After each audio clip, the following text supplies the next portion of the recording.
Internet hackers claim that confidential emails from scientists show that climate change data has been fiddled.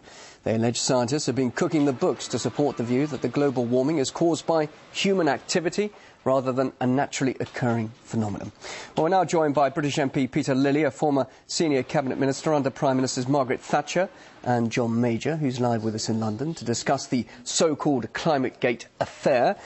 Mr Lilley, thanks very much indeed for joining us here on RT. Now, if these allegations about a conspiracy are true, why do you think such manipulation could be happening, and who could actually be benefiting from it?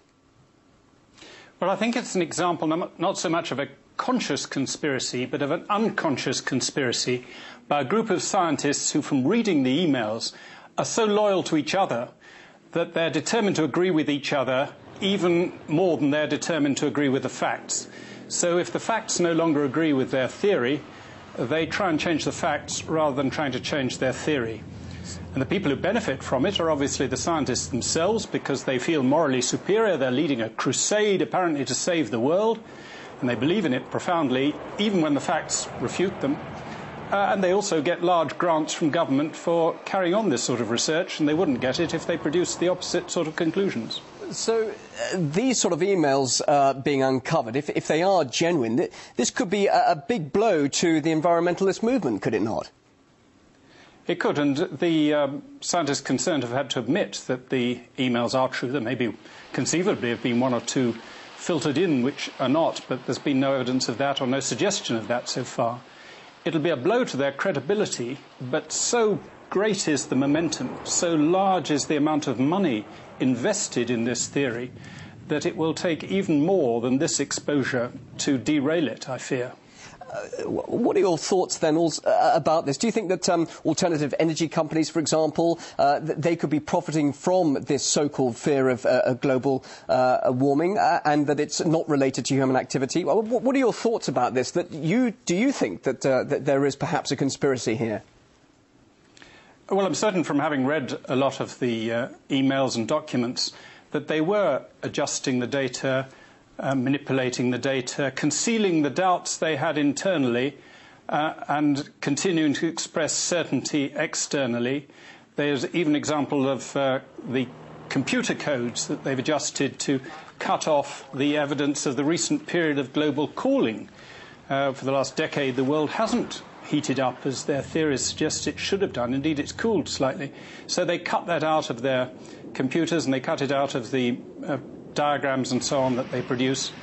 And likewise, they've altered the data in the past, or they've selected data from the past, which has wiped out the evidence of the so-called medieval warming period, when the world was probably warmer than it is now. Because after all, if it was warmer then without us all burning lots of hydrocarbons, it suggests that hydrocarbons aren't the only things that cause the temperature and the climate to change. People are taking this extremely seriously. We're now seeing that there's a major climate change conference in Copenhagen, hoping to forge a new treaty to replace the current Kyoto Protocol. There must surely be some threat of global warming, otherwise these conventions wouldn't be happening. So what do you think about this future meeting?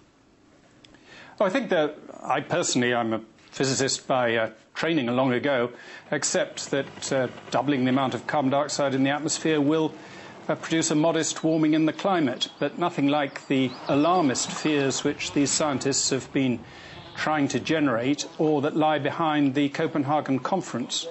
I think the one thing one can predict with great certainty is that the Copenhagen conference will not achieve a legally binding agreement. They'll simply agree to meet again, and tens of thousands of delegates will meet again somewhere else in a few months' time, burning lots of carbon in their jet aeroplanes and their air-conditioned rooms, and hypocritically telling us, the rest of us, that we shouldn't ever travel by aeroplane or burn any petrol or gas. But just finally, the fact is I'm sitting here in Moscow. There should be snow here at this time of year, and even amateur meteorologists or experts will think there is a case. There is global warming occurring at the moment. So do you really think that this money is being wasted, or do you think it could be put to better use? Oh, the climate changes and is very variable. The very day the British Parliament passed the Climate Change Act, which is the most expensive piece of legislation we've ever passed, committing us to cut our emissions of CO2 by 80% at the cost of some £400 billion, it snowed in London for the first time in October in 74 years. So it's been exceptionally cold sometimes, exceptionally warm a month or two later, but overall there's been no upward trend for the last decade. There was for the previous 2.5 decades, and before that it was actually cooling again from the war through till 1975. So they're trying to make an awful lot of a relatively short period of rapid warming and ignoring the cooling that occurred before it and the cooling that's occurred more recently. Very interesting to hear what you have to say. Peter Lilley, thanks very much indeed. British MP for the Conservative Party and former government minister, live in London. We appreciate your time here on RT. Thank you.